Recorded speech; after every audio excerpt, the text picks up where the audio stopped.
सुन्नत है इब्राहिमी है शेवाए ईमानी। लो आ गई कुर्बानी, लो आ गई कुर्बानी, लो आ गई कुर्बानी, लो आ गई कुर्बानी। ख्वाब था जो आया रब के खलील को, कुर्बान कर रहे हैं वो इस्माइल को। ख्वाब था जो आया रब के खलील को, कुर्बान कर रहे हैं वो इस्माइल को।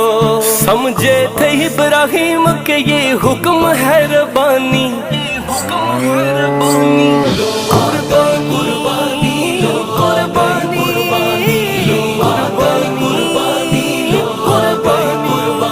फरमाया इस्माइल को रब की रजा को मां, बेटे खुदा की राह में तुझे होना है कुर्बान। फरमाया इस्माइल को रब की रजा को मां, बेटे खुदा की राह में तुझे होना है कुर्बान। सुनते ही इस्माइल ने फौरन ये बात मानी।